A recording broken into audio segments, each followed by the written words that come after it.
오늘은 모세의 출생 이런 제목으로 말씀을 전하겠습니다. 몇 년 전에 돌아가신 황수관 박사님, 그분 아시죠?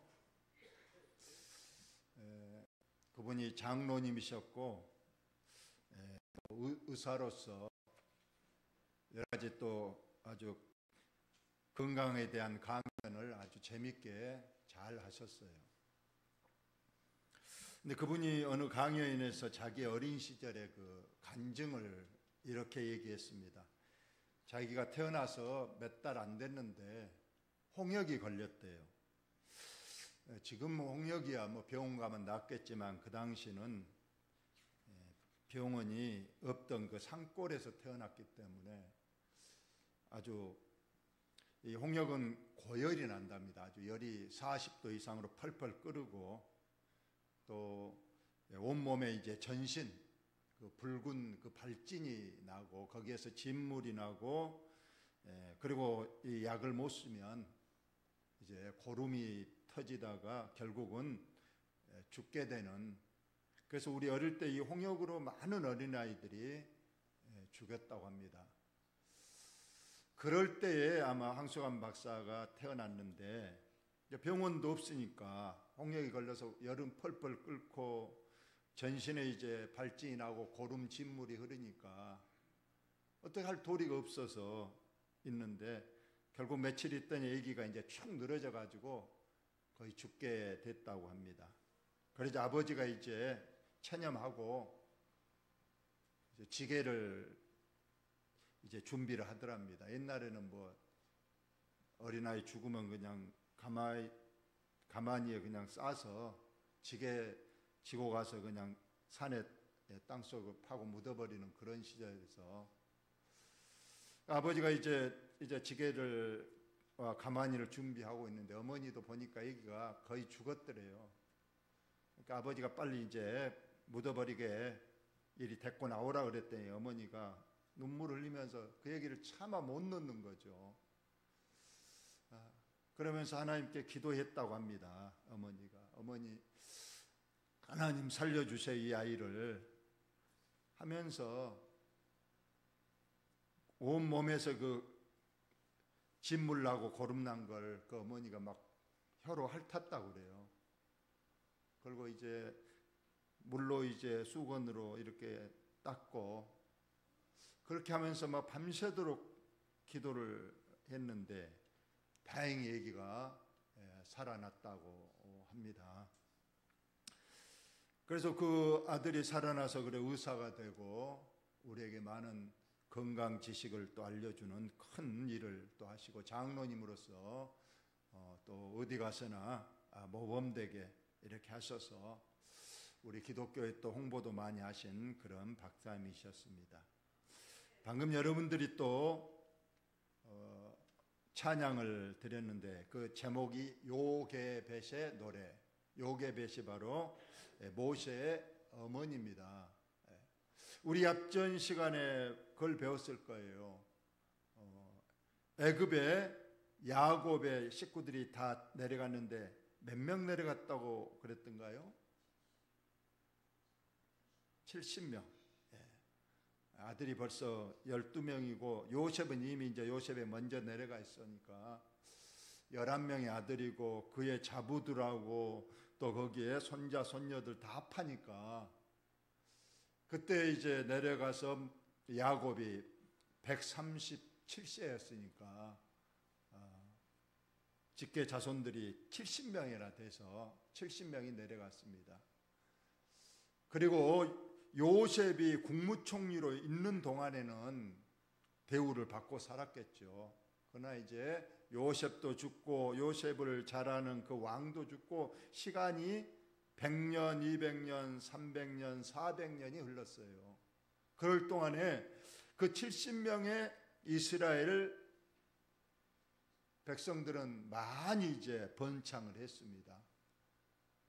그렇지만은 애굽에 그 왕 바로는 이제 애굽 요셉도 모르고 그렇기 때문에 이 유대 백성들 그들을 지금 지배하고 공짜로 종으로 부려먹고 있습니다.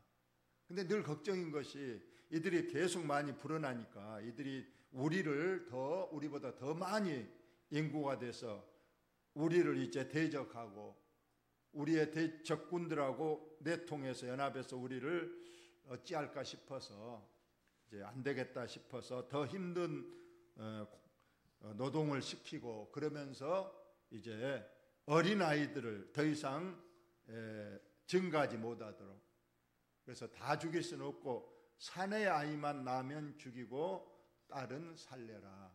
정말 그 히브리 산파 두 사람 기억나신가요? 예, 한번 그림을 한번 봅시다. 우리가 이 출애굽기는 애굽에서 출발해서 저기 가나안 입구까지 그 선을 따라서 이동하죠. 몇 년 걸렸다고 그러죠? 몇 년? 40년. 40년 걸렸죠. 저 북쪽 저 지중해 해안도로가 있었죠. 지름길. 거리 가면 일주일이면 가는 길인데 하나님은 거리 인도하지 않고 남쪽 홍해 바다 쪽으로 인도를 하죠. 그러면서 40년이 걸리는데 이 과정을 우리가 한번 배워보자.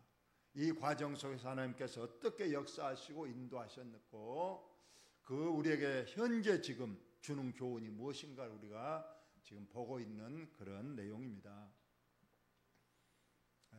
바로 힘든 노역을 시켰죠. 그리고 그 산파 두 명이 하나님을 경외했죠. 그리고 사내 아이는 죽이고 딸만 살려라 했는데 이 산파 두 사람은 하나님을 경외하는 믿음 좋은 사람이었기 때문에 조금은 거짓말을 하죠. 다 사내 아이를 안 죽이니까 왕이 그걸 알고 불러서 깠다가면 이제 목이 달아날 지경인데 그런 거짓말을 좀 하죠. 그들은 건강해서 산모가 건강해서 우리가 도착하기도 전에 이미 나 있더라. 그래서 우리가 어떻게 죽일 기회를 얻지 못했다. 근데 하나님께서 비록 거짓말을 했지만은 생명을 살리려는 그들, 하나님을 경외하는 그 믿음을 보시고 두 산파의 지방을 아주 축복하셨다. 그 내용을 우리가 오늘 배웠고, 오늘 애굽에서 출발해서 가나안 땅까지 이스라엘 백성들이 60만, 장정만, 남자만 60만 명이니까 약 200만 가까이 엄청난 숫자가 이 애굽을 떠나서 광야 지나서 가나안까지 가야 되는데 거기 그 백성을 인도할 지도자, 그 사람을 하나님께서는 먼저 준비하십니다. 이미 눈치채셨겠지만 그 지도자가 누굽니까? 모세죠. 그래서 출애굽기는 모세의 출생에서 모세가 가나안 땅 입구까지 가서 죽지요. 그 입구까지 가서 죽는 그때까지를 기록한 책이 바로 출애굽기입니다. 그래서 오늘은 이제 하나님께서 지도자, 백성을 인도할 지도자를 하나님께서 준비하셨는데 그의 이름이 요게벳이다. 오늘 그런 얘기죠. 그래서 아까 그 요게벳의 모세인데 모세 어머니가 요게벳 이렇게 됩니다. 오늘 본문을 보면서 봅시다.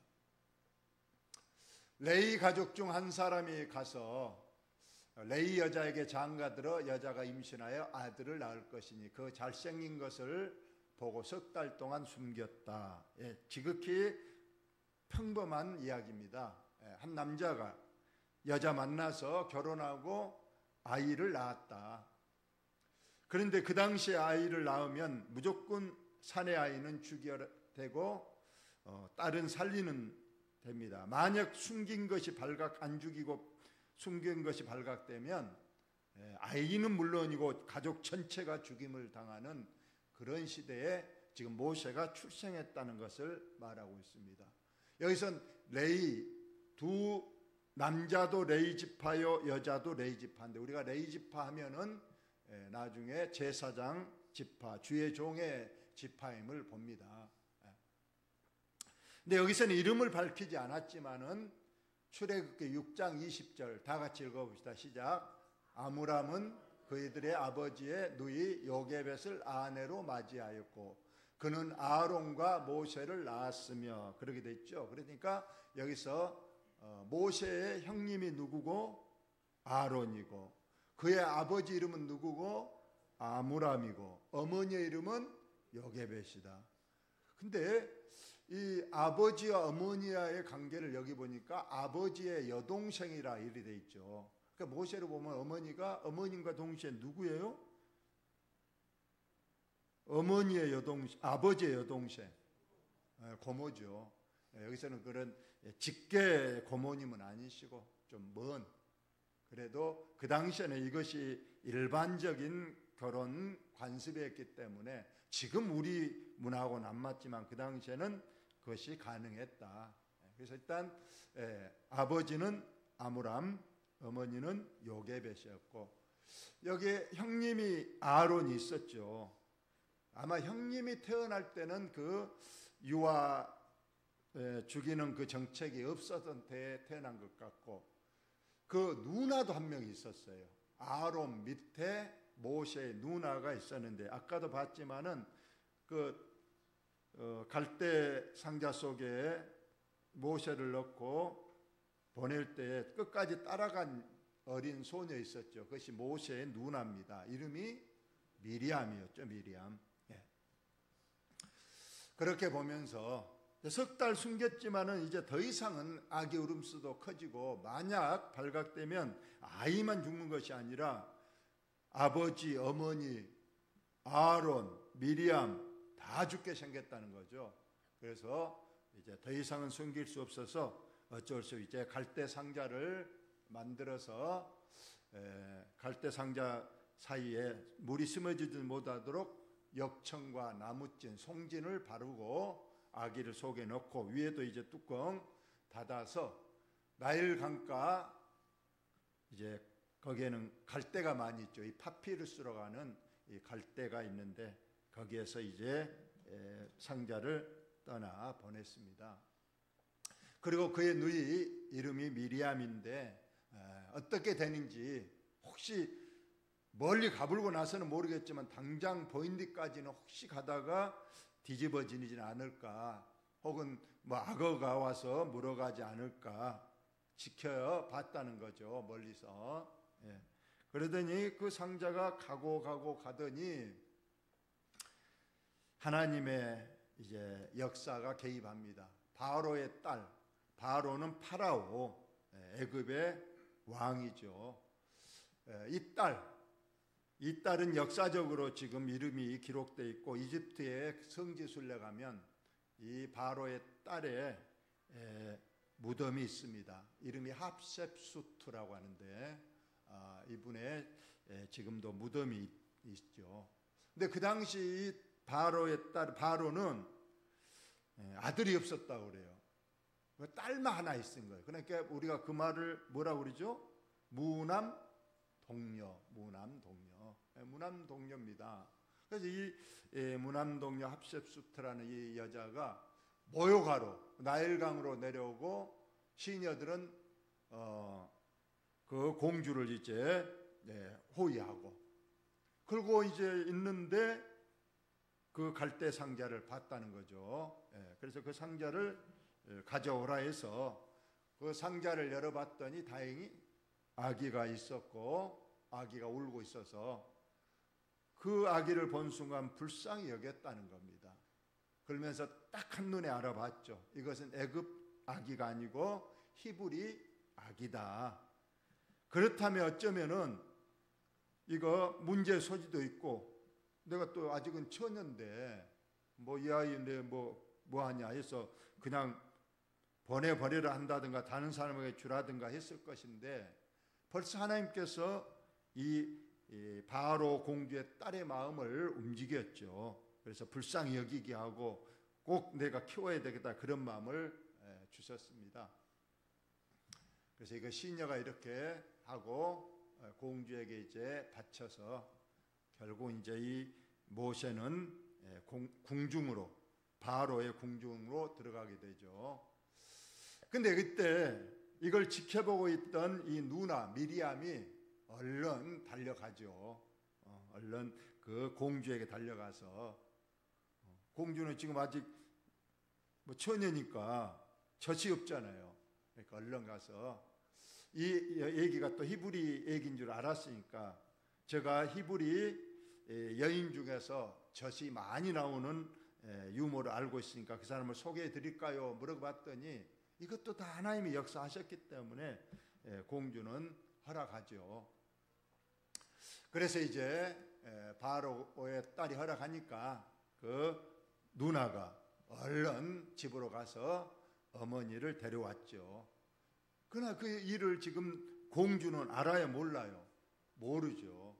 그러지만 이미 이제 어머니도 그런 사실을 내색을 않고 숨기고, 야, 하나님이 살아계시구나. 하나님께서 나일강으로 보냈던 내 아들을 내 품으로 다시 돌아오게 하시고, 또 아기를 키운 것뿐만 아니고 키운다고 뭣도 줘요. 이제 딸이, 바로의 공주가 돈도 주고, 얼마나 일거양득입니까?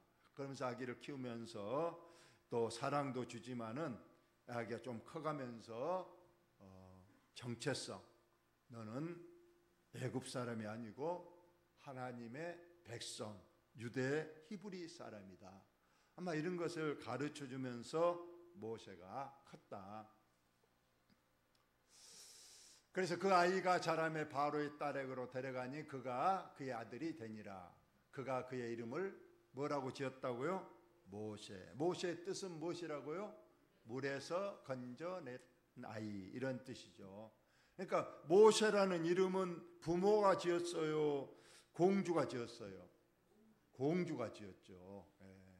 공주가 너는 물에서 건져냈다. 그 말이 맞잖아요. 그래서 모세라 지었다. 오늘 여기까지 말씀하면서 여러분에게 결론을 말씀을 드리겠습니다.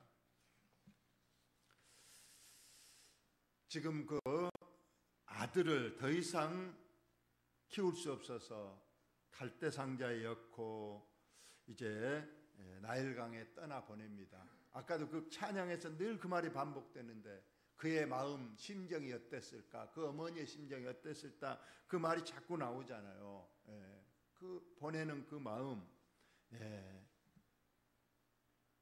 그러나 근심 걱정도 됐겠지만은 한편으로는 믿음의 어머니였기 때문에 하나님께 기도했을 거예요. 하나님, 이 아들을 하나님, 절대 나일강에는 그 당시 악어가 우글거렸다고 해요. 그리고 물살이 거셌다고 합니다. 살아날 확률은 적지 않았을 거예요. 어쩔 수 갈대 상자에 넣어서 한 수 있는 데까지는 했지만은 아주 위험한 처지잖아요. 그래서 하나님, 이 아이를 부탁합니다, 살려주세요 하고 보냈을 거예요. 지금 저와 여러분도 우리의 자녀 손들을 객지로 다 보내놨잖아요. 그러면서 늘 걱정하잖아요. 하나님, 이 세대가 얼마나 힘들고 어렵습니까?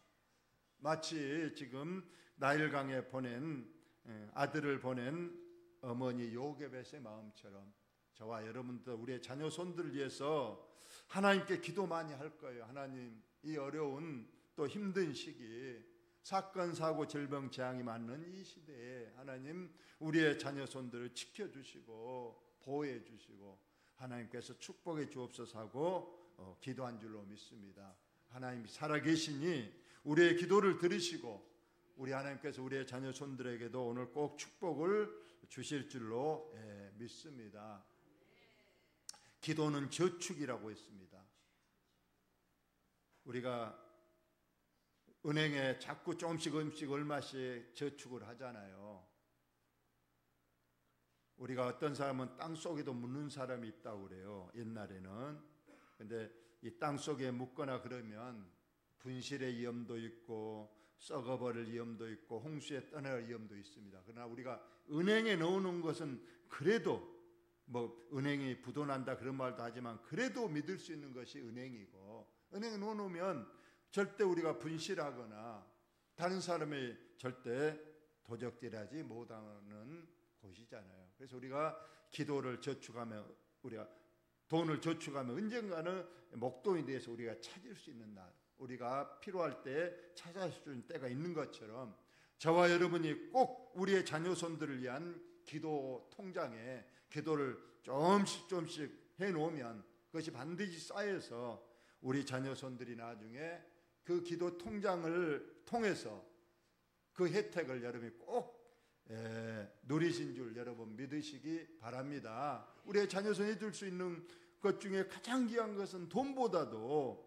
살아계신 하나님께 맡기는 기도가 가장 중요하고 가장 축복의 도구가 여러분 된 줄로 확실히 믿고, 올해 또 오전에도 설교했지만 올해 축복의 한 해로 우리가 선포하고 우리가 믿음 생활에 더 전념하고 우리 자녀손들을 위해서 꼭 기도할 때 올해는 우리뿐만 아니고 우리 자녀손들의 앞길에도 축복의 길이 열리는 그런 축복이 있기를 예수님의 이름으로 축원합니다.